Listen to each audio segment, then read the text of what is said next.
এই বন্যে হঠাৎ করে আমরা কিন্তু আসলে এতদিন পর যে অপ্রস্তুত একটা অবস্থায় আমরা ছিলাম,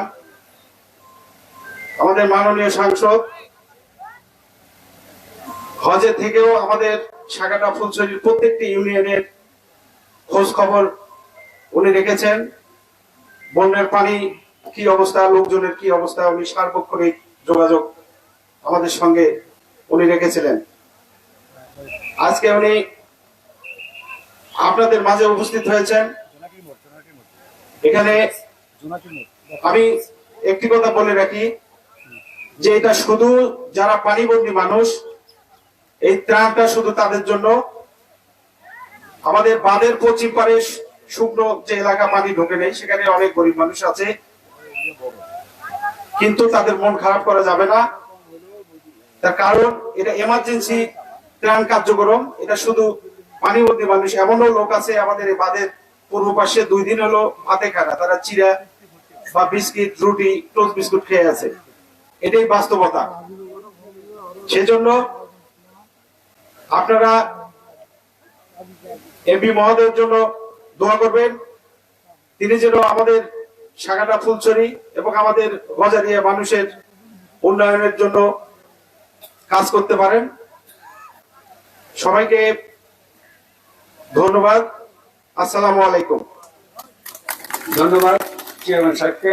এবার যে বক্তব্য রাখবেন গাইবান্ধা জেলা আওয়ামী লীগের কোষাধ্যক্ষ অ্যাডভোকেট নুরুল আমিন ভাই।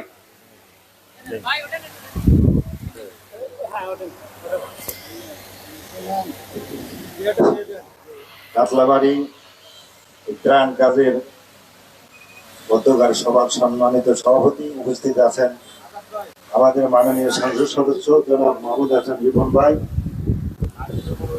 উপস্থিত থানা নির্বাহী কর্মকর্তা, উপস্থিত গণ্যমান্য ব্যক্তিবর্গ, উপস্থিত আওয়ামী লীগের নেতৃবৃন্দ, বানভাসী মানুষের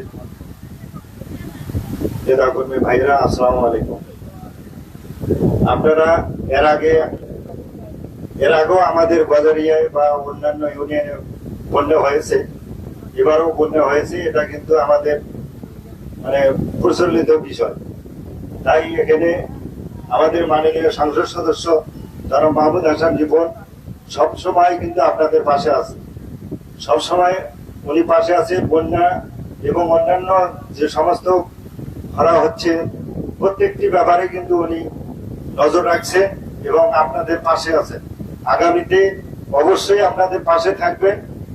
আপনারা ভয় করার কোনো কারণ নাই। বন্যা আসলেই যে আপনাদের অনেক ক্ষতি হয়ে যাবে তা কিছু না। সরকারিভাবে যে সমস্ত ত্রাণ দেওয়ার দরকার প্রত্যেকটি ইউনিয়নে উনি যোগাযোগ রাখছেন, সবসময় থাকবেন আপনাদের পাশে।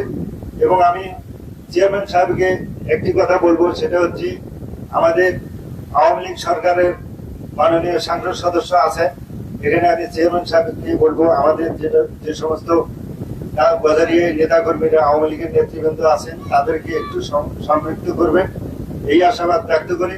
আমি আমার কাঁচরামারিবাসীর সবার সুস্বাস্থ্য কামনা করে আমি আমার বক্তব্য শেষ করছি। জয় বাংলা, জয় বাংলা। ধন্যবাদ, ধন্যবাদ ভাইকে। এ পর্যায়ে বক্তব্য রাখবেন আপনারা আমাদের অনেক ফুলছড়ি উপজেলা সুযোগ্য ইউনো মহোদয়কে বক্তব্য রাখার জন্য। আসসালামু আলাইকুম। আজকে আমাদের এই যে ত্রাণ কার্যক্রমে আমাদের মাঝে উপস্থিত আছেন আমাদের অত্যন্ত প্রিয় এবং আমাদের এই 33 গাইবান্ধা 5 আসনের আমাদের মান্যবর আমাদের এমপি স্যার জনাব মাহমুদ হাসান। আমি সংক্ষেপে আমার কথাগুলো উপস্থাপন করছি। আমাদের গণপ্রজাতন্ত্রী বাংলাদেশ সরকারের পক্ষ থেকে, মাননীয় প্রধানমন্ত্রী শেখ হাসিনার পক্ষ থেকে যেই ত্রাণ কার্যক্রম যেটা মানে আমাদের এই বন্যা কবলিত মানুষের ভিতরে বিতরণ হচ্ছে, আমাদের যে এমপি স্যার আছেন স্যার কিন্তু ঢাকা থেকেই মানে পূর্ব থেকে কিন্তু এটা সার্বক্ষণিক এটা নজর রাখছেন। স্যার আমাদের সঙ্গে যোগাযোগ করছেন, প্রশাসনের সঙ্গে যোগাযোগ করছেন, সচিবালয়ে যোগাযোগ করছেন, মন্ত্রণালয়ে যোগাযোগ করছেন, সব জায়গা থেকে আপনাদের জন্য কিভাবে মানে সার্বক্ষণিক তদারকি যোগাযোগ, মানে কোনোভাবে যেন আপনাদের একটুখানি যেন আপনাদের কোনো মানে দুঃখ বা দুর্দশা যাতে আপনাদের পোহাতে না হয়। স্যারের এই তৎপরতার কারণে কিন্তু আমরা সকলে বিভিন্ন জায়গায় ছোটাছুটি করছি, আমরা সবভাবে কিন্তু আমরা চেষ্টা করছি যাতে আপনাদের কাছে ত্রাণ পৌঁছে যায়। আমি আশা করব আপনাদের এই বন্যা এখন যেহেতু চলমান, বন্যা পরবর্তী সময়তেও আমরা সকলে একযোগে সমন্বয়ের সঙ্গে কাজগুলো করব। আমাদের এই ফুলছড়ি উপজেলার যে বন্যা কবলিত যারা মানুষ আছে এগুলা কেউই মানে যাতে কোনো রকমের কোনো ক্ষয়ক্ষতি যদি হয়েও থাকে সেটা আমরা দ্রুত এটি সমাধানের চেষ্টা করব। আমি পরক্ষণে স্যারের দীর্ঘায়ু কামনা করছি এবং আপনাদের সকলের সুস্বাস্থ্য এবং যাতে খুব দ্রুত এটার সমাধান হয় সেই কামনা সৃষ্টিকর্তার নিকট রেখে আমার সংক্ষিপ্ত বক্তব্য শেষ করছি। আসসালামু আলাইকুম। ধন্যবাদ ইউনো মহোদয়কে।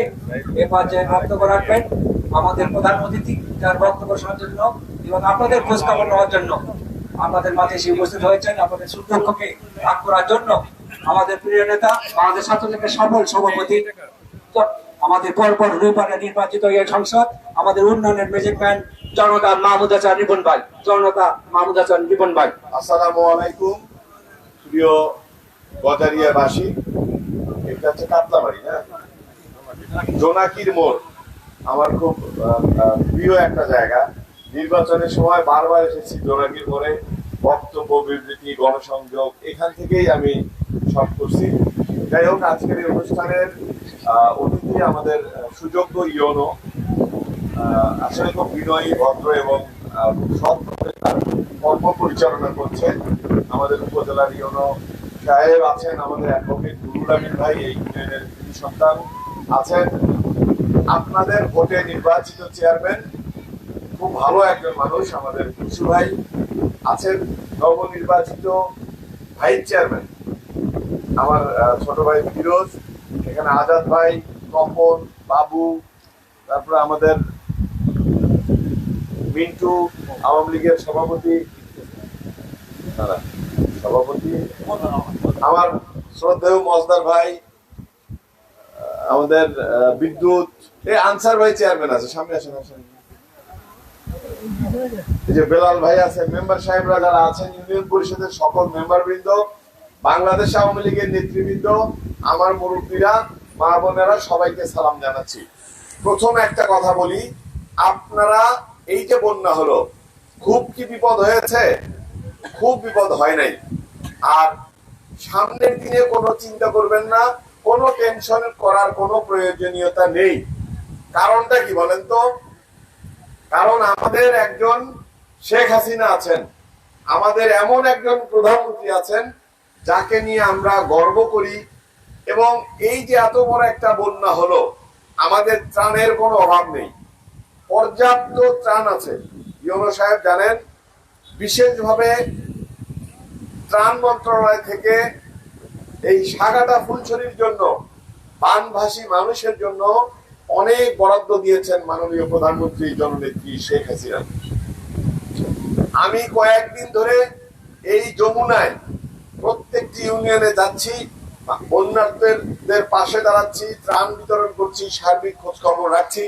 এই ইউনিয়নে আরো যা লাগবে আমাদের পক্ষ থেকে সেই ত্রাণের ব্যবস্থা আমরা ইনশাল্লাহ করব। এখানে আমার দিদিরা রয়েছেন অনেকেই, যারা সবসময় ভোট দেন আমাকে, তো আপনাদের উদ্দেশ্যে বলি, টেনশন রাখবেন না, আমাদের অনেক কিছু করণীয় আছে। বিশেষ করে বন্যা পরবর্তী সময়ে যাদের বাড়ি ঘর ভেঙে গেছে, আমি ইউনো সাহেবকে বলবো সেই তালিকাগুলো করবেন। যারা সত্যিকারের ক্ষতিগ্রস্ত সেই তালিকাগুলো নিরূপণ করে আমরা তাদের পুনর্বাসনের ব্যবস্থা করব। আজকে কৃষিতে যে প্রণোদনা, আজকে কৃষি জমি নষ্ট হয়ে গেলে তাদেরকে ক্ষয়ক্ষতি হয়েছে, সেইটি আমরা পুনর্বাসনের আওতায় আনবো, তাদের জন্য প্রণোদনের ব্যবস্থা করব। গ্রামীণ রাস্তাঘাট, বিশেষ করে চরাঞ্চলের রাস্তাঘাট বন্যার পর আবারও নতুন করে করতে হয়, এই ব্যবস্থা ইনশাল্লাহ করব। মসজিদ, মন্দির, এতিমখানা, বিভিন্ন প্রতিষ্ঠান পানিতে ডুবে যায়, যখন পানি চলে যায় সেগুলোর অবস্থা খুব খারাপ হয়ে যায়, সেই ক্ষতিপূরণ আমরা করব। আবারও মানুষের জীবন যেন সুন্দর হয়, আপনারা জানে আবারও হাসি মুখে চলাচল করতে পারেন, এই জন্য সরকারের পক্ষ থেকে যত ধরনের সুযোগ সুবিধা এই চরাঞ্চলের মানুষের জন্য, ফুলছড়ির নদী কবলিত, বন্যা কবলিত মানুষের জন্য আমরা ইনশাল্লাহ করব। আজকে অনেক ভালো সংবাদ রয়েছে। এই বাঁধ হয়েছে, এই বাঁধের রাস্তা কখনো পাকা ছিল আগে? পাকা কে করলো বলেন? এই যে গাড়ি নিয়ে আসলাম, এখান থেকে বালাসী 16 কিলোমিটার, ইনশাল্লাহ আগামী ভোটের আগেই 16 কিলোমিটার পাকা হয়ে যাবে। বালাসী পর্যন্ত যাবেন। আপনারা উদেখালি হেডকোয়ার্টারে যাবেন গাড়িতে করে, আর পায়ে হেঁটে আর কোনো কিছু দরকার পড়বে না। নদীর বাঁধ হচ্ছে, যে অংশ বাকি আছে দ্রুত ইনশাল্লাহ সেই স্থায়ী বাঁধ করার পরিকল্পনা গ্রহণ করছি। একটা ইঞ্চিও মাটি আমার অরক্ষিত থাকবে না। আমি সমস্ত নদীকে, নদীর হাত থেকে এই অঞ্চলকে রক্ষার জন্য ইনশাল্লাহ বাঁধ আমরা করে দিব। পানি সম্পদ প্রতিমন্ত্রী এসেছিলেন, তিনি কথা দিয়েছেন ফুলছড়িকে শতভাগ নদীর হাত থেকে তিনি রক্ষার জন্য প্রয়োজনীয় ব্যবস্থা গ্রহণ করবেন। এই উড়িয়াতে 246 কোটি টাকা মাননীয় প্রধানমন্ত্রী গত বছরের থেকে অনুমোদন দিয়েছেন। কয়েকদিন পরেই সেই কাজটা শুরু হবে। আপনাদের গজারিয়ার অংশ থেকে বালাসী পর্যন্ত যে অংশটুকু রয়েছে সেই অংশটুকু নদীর স্থায়ী বাঁধ আমরা করে দিব। সুতরাং মুরব্বীরা চিন্তার কোনো কারণ নাই। নদী আছে, আমি আছি। সমস্যা আছে, সমাধানের জন্য আমি আছি। খালি বিশ্বাসটা রাখবেন। কখনো কি কেউ চিন্তা করেছে এই 16 কিলোমিটার রাস্তা কেউ করবে? এই নদীর দুর্ভোগ ভবিষ্যতে পিকনিক স্পট হবে। এখানে পর্যটনের জন্য একটা স্পট করার পরিকল্পনা করছে। পর্যটন, মানুষ ঘুরতে আসবে নদীতে। একটা খেয়াল রেখো, এটা আমরা পর্যটনের ইয়ের জন্য একটা প্রপোজাল আমরা দিব। যাই হোক, সবাই ভালো থাকবেন। আর পর্যাপ্ত ত্রাণ আছে, পরবর্তীতে যাদের জন্য লাগবে আপনারা তালিকা করেন। তবে একটা কথা বলবো, যারা বানভাসী মানুষ রয়েছেন, কোন অঞ্চল, কোন ওয়ার্ড, কোন গ্রাম যেন বাদ না যায়। আমরা 10 জন পারি, 20 জন পারি, প্রত্যেকটা গ্রাম থেকে, প্রত্যেকটা মহল্লা থেকে সেই তালিকাগুলো নেবেন। কোনো বিশেষ অঞ্চলকে প্রাধান্য দেওয়ার দরকার নেই। সবাইকে সমন্বয় করে আমরা তালিকাটা করতে চাই। ইউনো সাহেব আছেন, পরবর্তীতে যখন যেখানে যা প্রয়োজন সেটা আমরা ব্যবস্থা করব। সবাই ভালো থাকবেন। সবাইকে ধন্যবাদ। মাননীয় প্রধানমন্ত্রী শেখ হাসিনার জন্য দোয়া করবেন। জয় বাংলা, জয় বঙ্গবন্ধু। ধন্যবাদ আমাদের প্রিয় নেতাকে, আমাদের সুন্দর বিদ্বেষের বক্তব্য দিয়েছেন। এই পর্যায়ে ত্রাণ কার্যক্রম শুরু হবে।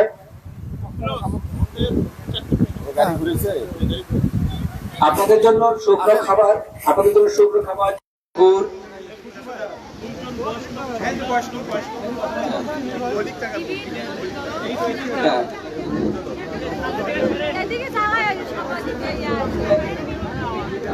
আপনাদের মাঝে শুকনো খাবার তুলে দিচ্ছেন আমাদের ফুলছড়ি শাখাটার অভিভাবক, আমাদের প্রিয় নেতা জননেতা মাহমুদ হাসান রিপন। জননেতা মাহমুদ হাসান রিপন, আপনারা সবাই আমাদের প্রিয় নেতার জন্য দোয়া করবেন, আমাদের প্রধানমন্ত্রী শেখ হাসিনার জন্য দোয়া করবেন। আপনাদের মাঝে যেন এভাবেই বারবার আমাদের সহযোগিতার হাত নিয়ে এগিয়ে আসেন আমাদের প্রিয় নেতা। টুকুন নাও। তারেক ভাই টুকুন নেন। মহিলাকে সামনে আসেন, মহিলা সামনে আসেন। একজন মহিলাকে সামনে আসতে দেওয়ার সুযোগ দেওয়া হোক। একজন বয়স্ক মহিলা সামনে আসেন, বয়স্ক মহিলা আসলে ভালো হয়। একজন আসেন, একজন।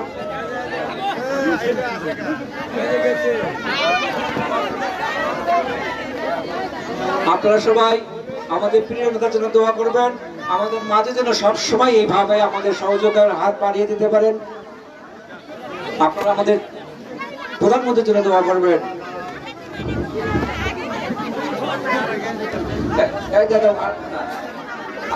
এই মুরব্বীকে দেন, ভাই দেন।